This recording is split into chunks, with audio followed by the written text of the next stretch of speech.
वो वो क्या नहीं स्टार्ट।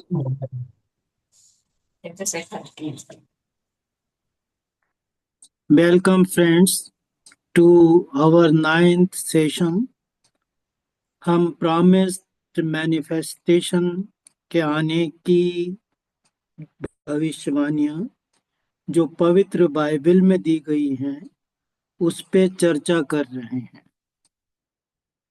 बाइबल में बहुत अधिक ऐसी भविष्यवाणियों की संख्या है और इन सब पे चर्चा करना तो लगभग असंभव है। थोड़ी आसानी के लिए हम इसको, जो आप देख रहे हैं पहली स्लाइड में, दो पार्ट में विभाजित कर देते हैं। वो भविष्यवाणियां जो न्यू टेस्टामेंट में दी गई हैं और वो भविष्यवाणियां जो ओल्ड टेस्टामेंट के अंदर दी गई हैं। न्यू टेस्टामेंट से जो भविष्यवाणियां हम कोशिश करेंगे वो बुक ऑफ मैथ्यू से होगी, बुक ऑफ जॉन से होगी, बुक ऑफ एक्ट से होगी और बुक ऑफ रिवेलेशन से होगी। हिंदी नाम उसके दिए हुए हैं। मैथ्यू को मती बोलते हैं, जॉन को यूहन्ना बोलते हैं, एक्ट को प्रेरितों के नाम और उनके काम से जानते हैं, और रिवेलेशन प्रकाशित वाक्य है। तो ये न्यू टेस्टामेंट से होगी। और जो ओल्ड टेस्टामेंट से हम भविष्यवाणियां लेंगे वो बुक ऑफ नहूम से है, जरेमिया से है, बुक ऑफ होशे से है, बुक ऑफ मीका से है और बुक ऑफ डैनियल या दानियाल से है। अगली स्लाइड के अंदर जो मैथ्यू से हम भविष्यवाणियां लेंगे उसके अंदर हम उसके तीन ऐसे अध्याय हैं, चैप्टर हैं, जहां से इन भविष्यवाणियों को उठाया गया है। उसमें 9th चैप्टर से हम लेंगे, 10th चैप्टर से लेंगे और 24th चैप्टर से हम लेंगे। तो हम आते हैं सबसे पहली भविष्यवाणी की तरफ, जो अगली तीसरी स्लाइड में आप देखोगे। तीसरी स्लाइड में जो भविष्यवाणियां ली गई है वो मैथ्यू के 24 नंबर के चैप्टर की तीसरी वर्ष से ये भविष्यवाणियां ली गई। और हम दो भविष्यवाणियों को एक साथ देखेंगे। एक तो इस स्लाइड के अंदर है और फिर एक जो आगे स्लाइड आएगी उसमें है। तो इस स्लाइड के अंदर मैं इसको टाइम बचाने के लिए केवल एक ही भाषा में पढ़ूंगा। इंग्लिश का आपको लिखा हुआ है, हम हिंदी वाला पढ़ेंगे कि इसमें कहा गया इस 24th नंबर के चैप्टर की तीसरी वर्ष के अंदर कि हमें बता ये बातें कब होंगी और तेरे आने का चिन्ह क्या होगा। अब ये इससे आगे वाली भी हम स्लाइड देख लेते हैं। चौथे नंबर की जो स्लाइड है, चौथे नंबर की जो स्लाइड है इसमें मैथ्यू से दी गई जो भविष्यवाणी है वो फिर अगेन 24 नंबर के चैप्टर से और नंबर 4 वर्स है उसका। और इसमें कहा गया कि यीशु ने जवाब में कहा, खबरदार कोई तुमको गुमराह न करे, क्योंकि असंख्य मेरे नाम से आएंगे और कहेंगे कि मैं मसीह हूँ। अब इसके ये दोनों जो भविष्यवाणी हमने पढ़ी, स्लाइड 3 और स्लाइड 4 की, इसके अंदर जो अगली स्लाइड आएगी उसमें इन भविष्यवाणियों के बारे में क्या बात कही गई थी उसको थोड़ा सा हम देख लेते हैं। इसके पीछे की एक घटना हम समझ लें तो हमारे ज्यादा अच्छे से समझ में आएगी। जो भविष्यवाणियां आपको तीसरी और चौथी स्लाइड के अंदर पढ़ी गई थी, तो बात यह थी कि जो जीसस थे वो आज का जो यरूशलेम है उससे लगभग 1.5 किलोमीटर की दूरी पर एक पहाड़ है जिसको माउंट ऑफ ओलिव के नाम से जानते हैं। तो माउंट ऑफ ओलिव या जैतून का पर्वत, तो यहाँ पे जीसस आया करते थे, ये प्रार्थना भी करते थे और प्रार्थना करने के बाद जो अपने थोड़े बहुत अनुयायी थे, उनको वो उपदेश भी दिया करते थे, उनको अपनी शिक्षाएं भी बताया करते थे। तो एक कोई ऐसा ही दिन था जब उपदेश देने के बाद जो जीसस थे वो पहाड़ में एक तरफ कहीं बैठे हुए थे। उनको एकांत देखकर उनके कुछ अनुयायी उनके पास गए और फिर उनसे पूछा कि आप अगली बार जब आएंगे तो आपके आने की निशानियां क्या हैं। तो ये क्वेश्चन उनसे पूछे गए थे जो अभी हमने तीसरी और चौथी स्लाइड के अंदर पढ़ी थी। तो उन्होंने अपने आने की तीन निशानियां बताई थी। पहली निशानी उन्होंने ये बताई थी कि जो गॉस्पेल है या जो इंजील है, इसका प्रचार पूरे संसार भर में हो जाएगा। क्योंकि उस समय जीसस के समय गॉस्पेल को जानने वाले बहुत कम लोग थे। मतलब मुश्किल से 20-25 लोग थे। तो तब वो कह रहे थे कि इसका प्रचार पूरे संसार भर में हो जाएगा। दूसरी निशानी उन्होंने ये बताई थी कि जो यहूदियों का डायस्पोरा, उनका जो भटकने का समय है, वो खत्म हो जाएगा और उनको एक स्थान मिलेगा, रहने के लिए उनका एक देश होगा। और तीसरी बात उन्होंने कही थी कि मेरा नाम लेके बहुत सारे लोग आएंगे और कहेंगे कि मैं मसीह हूँ, मैं क्राइस्ट हूँ। अब हम एक के बाद एक को समझते हैं। तो सबसे पहली जो निशानी है वो गॉस्पेल के प्रचार से जुड़ी हुई है। मित्रों, गॉस्पेल का प्रचार आज से 221 वर्ष पहले से शुरू हो गया था। और जो रिकॉर्ड है वो ये बताता है कि 1804 में 1804 में यानी आज से लगभग 221 साल पहले ब्रिटिश और फॉरेन सोसाइटी करके क्रिश्चियनों का एक समूह था। उन्होंने बाइबिल की प्रतियां छपवाना शुरू की थी।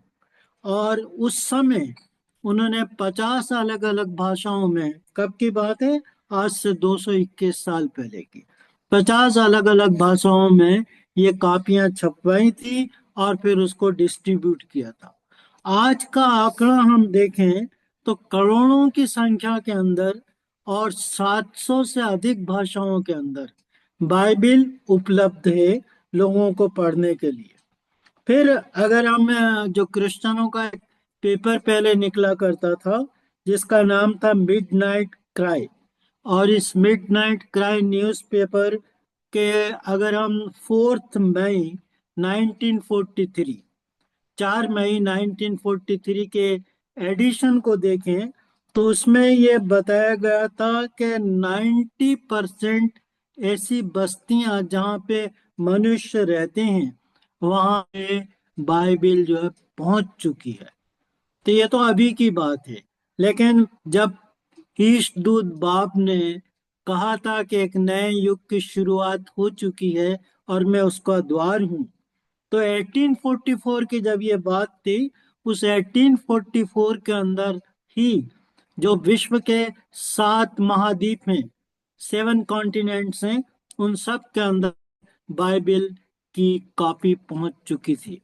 तो ये पहली भविष्यवाणियां 1844 के पहले से शुरू हुई और 1844 के अंदर आते आते ये सातों महाद्वीपों के अंदर पहुंच चुकी थी। अब दूसरी भविष्यवाणी की तरफ हम देखते हैं, यहूदियों पे क्या उपकार किया गया। तो मित्रों, अगर आपको थोड़ा सा जानकारी है तो मूसेस जब इनको इजिप्ट से लेके बाहर चले थे तो इन्होंने कुछ ऐसे बातें कही थी जिससे ईश्वर का प्रकोप इन यहूदियों पे पड़ा था। और वो जो सिनाई का डेजर्ट था उसमें कई साल तक भटकते रहे। ये जो उनका भटकना है वो डायस्पोरा के नाम से जाना जाता है। और डायस्पोरा बोलते हैं निर्वासन की स्थिति, यानी अपना कोई देश ना हो और आप जो इधर उधर भटक रहे हो, वो डायस्पोरा कहलाता है। तो ये 2000 साल तक ऐसे भटकते रहे। 2000 साल तक भटकने के बाद फिर आखिर के अंदर इन पे बहुत अत्याचार भी हुए। जैसे हिटलर का उदाहरण तो आप जानते ही हो कि कितने यहूदियों को उसने मरवा दिया था। उससे पहले एक बहुत पहले की बात है, नेबूकदनेस्जार करके एक बेबीलोन से व्यक्ति आया था और यरूशलेम पे उसने चढ़ाई की थी। उसने लाखों यहूदियों का खून बहाया और लाखों को कैद करके अपने साथ ले गया। तो बहुत परीक्षाएं इस कौम पर आई है, यहूदियों पर आई है। लेकिन जब 1844 का समय आया, बाप के उद्घोषणा का, तब पहली बार ई डक्ट ऑफ टॉलरेंस इस पे जो है साइन हुए। ये एक फरमान था, एक अध्यादेश था, और उससे उसमें कहा गया था कि यहूदियों को अब अपने हॉली लैंड पर यानी यरूशलेम वो आ सकते हैं और वो प्रार्थना कर सकते हैं। तो ये यहाँ पे थोड़ा सा रिलीज हुआ। बात बढ़ती रही, आगे बढ़ती रही, वो अपने अधिकारों को मांगते रहे, और आखिर में जाके 14 मई 1948 के अंदर, यानी आज से लगभग 77 ईयर्स पहले, इसराइल का फॉर्मेशन हुआ। और इस तरीके से फिर उनको अपना एक देश मिला, और उनका जो ये डायस्पोरा का समय था वो खत्म हो गया। उसके बाद फिर जो तीसरी निशानी जीसस ने बताई थी, वो ये कहा था कि मेरे नाम से बहुत सारे लोग आएंगे और कहेंगे कि मैं जीसस हूँ। मित्रों, अगर आप देखें तो ये जीसस के नाम से आने का प्रोसेस ये बहुत पहले से शुरू हो गया था। यानी जस्ट 70 एडी के अंदर, यानी जीसस के स्वर्गवास के लगभग 40 साल के आसपास, एक व्यक्ति ने ये कहा था कि वो जीसस है और एक क्रांति क्रिएट करने के लिए वो आया है। ये बात जो है एक हिस्ट्री की बहुत फेमस बुक है, 1885 के अंदर वो लिखी गई थी, बहुत पहले लिखी गई थी। और उसके लिखने वाले थे जॉन क्लार्क रैडक्लिफ। जैसा आपको नाम देखना हो, तो अभी जो छठी स्लाइड है उसके अंदर वो नाम आ जाएगा, तो आप चाहें तो इसको नोट कर सकते हैं, जॉन क्लार्क रैडक्लिफ। तो जॉन क्लार्क रैडक्लिफ ने यह बताया था कि 70 एडी के अंदर सबसे पहला जो व्यक्ति था उसने कहा था कि मैं क्राइस्ट हूँ और मैं फिर से आ गया हूँ। उसके बाद से बहुत सारे लोग आए, अब उनकी संख्या तो हजारों के अंदर है। लेकिन जो पुराने नाम है उनमें से दो तीन नाम आपको बता दें। उसमें एक थे जॉन निकोलस। ये जॉन निकोलस 1834 के अंदर इन्होंने कहा था कि मैं जो है क्राइस्ट हूँ। उसके बाद विलियम डेविस थे। विलियम डेविस ने अपने बारे में नहीं कहा, पर उनके यहाँ जो बेटा पैदा हुआ था उसके बारे में उन्होंने बताया कि मेरा जो बेटा है वो क्राइस्ट का पुनर्जन्म लेकर आया है। फिर उसके बाद अगर आप इंडियन कॉन्टिनेंट की बात करें, तो पंजाब के अंदर मिर्जा गुलाम अहमद कादियानी, और ईयर था 1880, 1880। इन्होंने जो है मसीह होने का दावा किया था। और बहुत रिसेंटली अगर आप देखें तो पाकिस्तान के अंदर रियाज अहमद गोहर शाही, इन्होंने 1972 इसमें यह कहा था कि वो जो है जीसस क्राइस्ट के रूप में वापस आए। उन्होंने कल की अवतार होने का भी दावा किया था। लेकिन फिर बाद में वो अचानक पाकिस्तान से कहीं चले गए, और अब कहाँ पे वो है, अलग अलग डाउट है कि उनकी किस प्रकार से मृत्यु हुई थी। तो कहने का मतलब यह है कि तीनों जो भविष्यवाणियां थी, एक तो ये कि गॉस्पेल पूरे संसार के अंदर फैल जाएगी। दूसरी भविष्यवाणी यह थी कि जीसस के नाम से बहुत सारे लोग आएंगे और यहूदियों का डायस्पोरा का समय पूरा हो जाएगा। ये सारी भविष्यवाणियां पूरी हो चुकी हैं। अब उसके बाद फिर हम अगली स्लाइड पे आते हैं, 7वीं स्लाइड पर। ये भी जो बुक ऑफ मैथ्यू है उसके 24 नंबर का जो चैप्टर है, उसकी वर्स नंबर 9 है। इंग्लिश में भी दिया हुआ है, मैं सिर्फ हिंदी में पढ़ता हूँ। तब वे क्लेश देने के लिए तुम्हें पकड़वाएंगे और तुम्हें मार डालेंगे। क्लेश देने के लिए यानी कष्ट देने के लिए तुम्हें पकड़ाएंगे और फिर उसके बाद तुम्हें मार डालेंगे। तो मित्रों, आप जानते हो कि हर प्रॉफिट के साथ उस पे भी अत्याचार हुए और उनके अनुयायियों पे भी अत्याचार हुए। आप किताब यकान का पहला पार्ट देखेंगे तो बहाउल्लाह ने रेफरेंस दिया है कुरान शरीफ के 11वें चैप्टर का, जिसको सूरह हूद के नाम से जानते हैं। और उसमें उन्होंने बताया था कि इसको पढ़ें तो इसी से ही आपको काफी बातें मालूम हो जाएगी कि कैसे प्रॉफिट्स पे और उनके मानने वालों पे अत्याचार हुए हैं। लेकिन आप पूरे धर्म की हिस्ट्री देख लें, उतने बड़ी संख्या में और उतने भयानक अत्याचार आपको कहीं हिस्ट्री में देखने को नहीं मिलेंगे जितने के बाब और बहाउल्लाह के अनुयायियों पे हुए हैं। कई आपने किस्से पढ़े होंगे। मैं एक छोटा सा आपको उदाहरण देता हूँ। जब मुल्ला हुसैन खुरासान के अंदर आई थी और वहां से उनको आगे जाना था, तो वहां पे उन्होंने देखा कि एक मुल्ला हसन नाम के व्यक्ति के नाक के अंदर, जैसे जानवरों में नुकेल डालते हैं, इस तरीके से नुकेल डालकर और उनको घुमाया जा रहा था।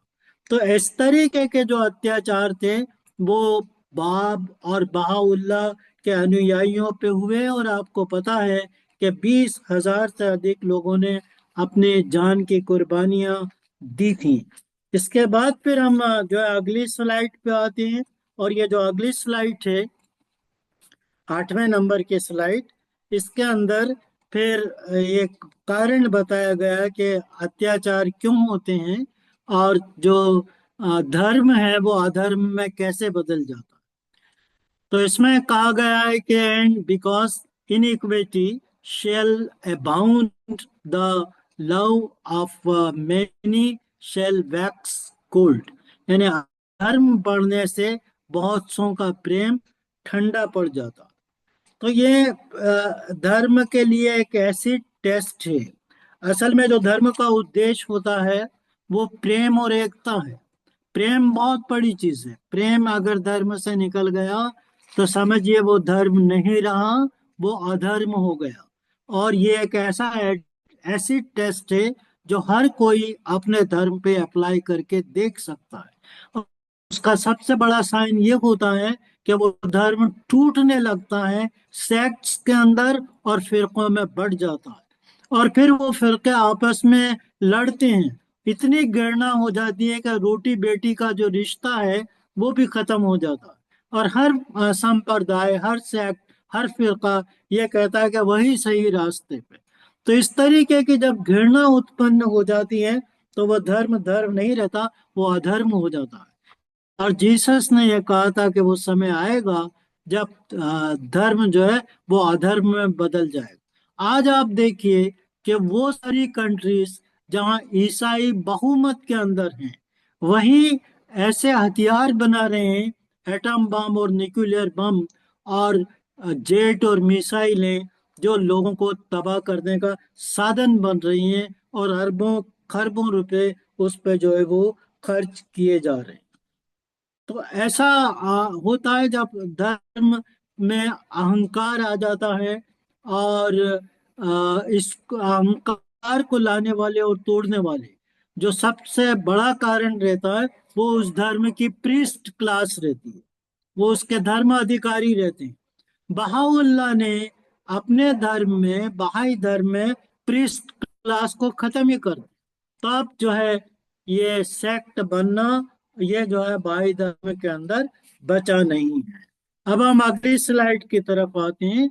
9 नंबर की स्लाइड है। 9 नंबर की स्लाइड के अंदर ये कहा गया है, देखिए मैं हिंदी में पढ़ता हूँ। मुझे तुमसे एक और मुझे तुमसे और भी बहुत सी बातें कहनी है।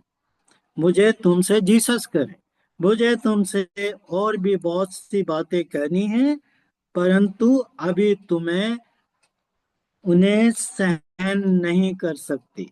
परंतु तुम उन्हें अभी सहन नहीं कर सकते। परंतु जब वो आएगा अब वो आगे की तरफ इशारा कर रहे हैं, बहाउल्लाह की तरफ। परंतु जब वो आएगा, यानी अर्थात सत्य का आत्मा आएगी, तो तुम्हें सब सत्य का मार्ग बताएगा। So I have yet many things to say unto you, but ye cannot bear them now. Howbeit, ये किंग जो बाइबल का ट्रांसलेशन है एग्जैक्टली दोनों उन्हीं एडिशन से लिया गया है, जिनको एक तो किंग जेम वर्सन से इंग्लिश का, और जो हिंदी का है वो बाइबल सोसाइटी ऑफ इंडिया से लिया गया। तो इंग्लिश वाले उसमें ये हाउ बीट है, नए एडिशन में हाउ एवर है। Howbeit when he the spirit of truth is come, he will guide you unto the truth. इसको हिंदी में एक बार मैं फिर से पढ़ता हूँ। मुझे तुमसे और भी बहुत सी बातें कहनी है, जीसस कह रहे, परंतु अभी तुम उन्हें सह नहीं सकते। पर आज सत्य की आत्मा आएगा तो तुम्हें सब सत्य का मार्ग बताएगा।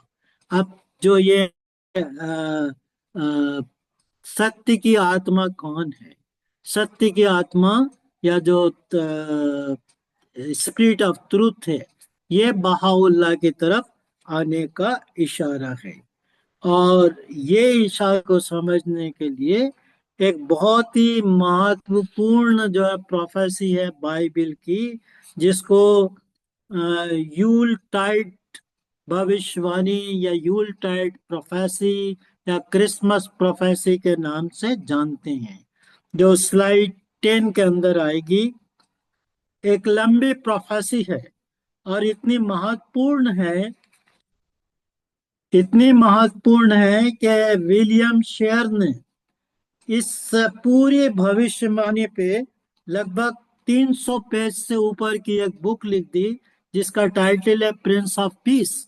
तो उसके अंदर इसको बहुत डिटेल से डिस्कस किया गया। आप सोच लीजिए, एक भविष्यवाणी पे पूरी बुक है, तो उसको समेटना कितना मुश्किल होगा।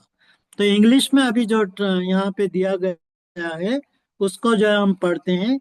इसमें बताया गया है हमारे लिए कि for unto us a child is born, unborn, and the government shall be upon his shoulder, and his name shall be called Wonderful Counselor, the Mighty God, the Everlasting Father, the Prince of Peace। ये जो भविष्यवाणी है, जिसको हम यूलटाइट की भविष्यवाणी के नाम से जानते हैं, ये इशाया की जो बुक है उसके 9 चैप्टर की छठी भविष्यवाणी है। अब इस भविष्यवाणी का हम एक बार हिंदी ट्रांसलेशन भी पढ़ लेते हैं। स्लाइड नंबर 11 के अंदर आपको ये हिंदी ट्रांसलेशन इसका मिल जाएगा। स्लाइड नंबर 11 के अंदर देखिए, इसमें लिखा है, क्योंकि हमारे लिए एक बालक उत्पन्न हुआ, हमें एक पुत्र दिया गया, और प्रभुता उसके कंधे पर होगी, और उसका नाम अद्भुत युक्ति करने वाला है, यानी काउंसलर, अद्भुत युक्ति करने वाला, पराक्रमी परमेश्वर, अनंत काल का पिता, और शांति का राजकुमार रखा जाएगा। यशाया चैप्टर 9 वर्स नंबर 6।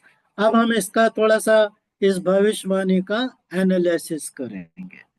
तो एनालिसिस के अंदर हम अगली स्लाइड के अंदर आते हैं। For us a child is born. तो ये जो बाइबल की अंदर जो दिया गया है, लूका की जो बुक है, उसके पहले चैप्टर की 31 नंबर की ये वर्स है। और उसके अंदर वो घटना बताई गई है जो वर्जिन मैरी से ईश्वर ने कहा था, देख तू, ईश्वर कह रहा, देख तू गर्भवती है, और तेरे एक पुत्र उत्पन्न होगा, तू उसका नाम यशु रखना। तो ये वो वर्जिन मैरी से ईश्वर कह रहा है, पहले से उनको सूचना दे रहा है कि तू वर्जिन हालत में ही, यानी कुंवारी हालत में ही गर्भवती हो जाएगी और तुझसे एक पुत्र उत्पन्न होगा, उस पुत्र का नाम तू यशु रखना। तो ये इशारा, जो भविष्यवाणी थी, यूलटाइड की भविष्यवाणी, क्रिसमस की भविष्यवाणी, उसका जो पहला सेंटेंस था, क्योंकि हमारे लिए एक बालक उत्पन्न हुआ, ये जीसस क्राइस्ट की तरफ के बाद फिर इस भविष्यवाणी का जो दूसरा पार्ट है, और दूसरा जो पार्ट है वो 13 नंबर की स्लाइड में आप देखिए। इसमें कहा गया है कि government shall upon his shoulder, यानी उस जो उसके कंधा है उस पे गवर्नमेंट होगी, यानी वो अपने ऊपर गवर्नमेंट का बोझ उठाएगी। मित्रों, आप जानते हैं कि अभी तक बहाई धर्म से पहले कोई धर्म ऐसा नहीं आया था जिसका एडमिनिस्ट्रेटिव सिस्टम ईश्वर की तरफ से आया हो, या डिवाइन सिस्टम जिसका हो। बहाई धर्म पहला धर्म है जिसमें बहाउल्लाह ने एक एडमिनिस्ट्रेशन सिस्टम दिया जो डिवाइन नेचर का है, और it is an instrumental in fulfilling the God purpose for the humanity. और जैसा कि आप जानते हो कि ये केवल कहीं पे लिखा हुआ रह के नहीं रह गया है कि कोई धार्मिक पुस्तक में लिख दिया गया है, ये प्रैक्टिकल हो चुका है। आप देखिए, हजारों की संख्या में आज संसार में लोकल स्पिरिचुअल असेंबली है, स्थानीय आध्यात्मिक सभा है, और जो सबसे सुप्रीम बॉडी है, हाउस ऑफ जस्टिस, यहाँ से लेकर वहां तक कितने इंस्टीट्यूशन है, और सब जो है परामर्श के उसके अंदर काम करते हैं। तो ये जो है इस तरीके से जो उन्होंने एडमिनिस्ट्रेटिव सिस्टम था, वो केवल कागजी बात नहीं है, ये या इम्पॉसिबल नहीं है, ये प्रैक्टिस में आ चुका है, और अ, जो है पूरे विश्व के अंदर ये अपना प्रभाव जो है डाल रहा है। तो ये पहला एडमिनिस्ट्रेटिव सिस्टम था। तो जीसस कह रहे हैं कि वो आएगा जब, यानी जो स्पिरिट ऑफ ट्रूथ या सत्य की आत्मा जब आएगी, तो वो अपने कंधे पर एडमिनिस्ट्रेटिव सिस्टम का बोझ भी लेके आएगी, यानी वो अपने एडमिनिस्ट्रेटिव सिस्टम भी देगा जो कि डिवाइन नेचर का होगा। तो इस तरीके का एक एडमिनिस्ट्रेटिव सिस्टम आया। और देखिए, समय जितने तेजी से बढ़ रहा है उसके लिए आज कितनी बड़ी जरूरत है इस एडमिनिस्ट्रेटिव सिस्टम की। और अगर ये परामर्श से चलने लगे और प्रीस्ट क्लास जो इसमें खत्म हो जाती है इस एडमिनिस्ट्रेटिव सिस्टम में, ये वर्किंग ऑर्डर के अंदर आ जाए, पूरे संसार में अप्लाई हो जाए, तो बहुत सारी चीजें जो है वो खत्म हो जाएगी। क्योंकि आज हम जिस एज में रह रहे हैं वो एज आर्टिफिशियल इंटेलिजेंस की है। आप कोई चीज अ, डालिए सर्च करने के लिए, पल भर के अंदर आपको उसका आंसर मिल जाता है। लेकिन जीसस के टाइम पे वो समय दूसरा था। वहां पे इस तरीके का एडमिनिस्ट्रेटिव सिस्टम की कोई गुंजाइश नहीं थी। आप आपको दो उदाहरण देता हूँ कि दुनिया में कितना बड़ा परिवर्तन आ चुका है। आप देखिए कि ऐसा मानते हैं कि जो आग है, फायर, इसकी जो खोज हुई थी वो आज से 500,000 ईयर्स पहले इस आग की खोज हुई थी। लेकिन जो जेम्स वाटसन ने पहले स्टीम इंजन बनाया वो था 1796 में, 1769 के अंदर ये जेम्स वाट का इंजन बना। यानी बीच में बहुत सारे हजारों साल बीत गए, तब जाकर हम फायर के एक ऐसे यूज पे आए जिससे हम कुछ प्रोड्यूस कर सकते थे, कुछ अचीव कर सकते थे। तो फायर के यूज के अंदर हमें इतना लंबा समय लग गया जो हजार सालों पे जाता है। लेकिन आप देखिए, जो सबसे पहली फ्लाइट जो आकाश के अंदर उड़ के गए थे व्यक्ति, वो गए थे 1903 के अंदर, 1903 में। और जब चंद्रमा पे पहला रॉकेट लैंड हुआ तो वो था 1966। अब 1903 से 1966 पे आप आइए, तो केवल 63 इयर्स के अंदर हम कहाँ से कहाँ पहुंच गए। तो ये एक उदाहरण है कि कितनी तेजी से दुनिया बदल रही है। और जब इतनी तेजी से बदल रहा है तो पुराना जो सिस्टम है वो अब काम नहीं करेगा। अब वही सिस्टम हमको चाहिए जो पृष्ठ क्लास से दूर हो, जिसका डिवाइन एडमिनिस्ट्रेशन हो, और अकेला भाई फैत है जिसके अंदर इस तरीके का सिस्टम है। उसके बाद फिर हम अगली स्लाइड लेंगे, 14 नंबर की, जिसमें भविष्यवाणी में कहा गया था कि जो आने वाला व्यक्ति होगा वो एक वंडरफुल काउंसलर भी होगा। तो जो बहाउल्लाह हैं, उन्होंने एक अपनी पार्टी है जिसको हम लूहे मकसूद के नाम से जानते हैं। तो लूहे मकसूद के अंदर बहाउल्लाह कहते हैं कि जब भी ऐसा कोई काउंसलर आता, whenever a true counsellor utter a word of admonishment, lo all denounced him. यानी जब भी कोई एक सच्चा काउंसलर आता है और अपनी बात जब वो रखता है तो उसको सब झुठलाने लगते हैं और उसको गलत ठहराते हैं।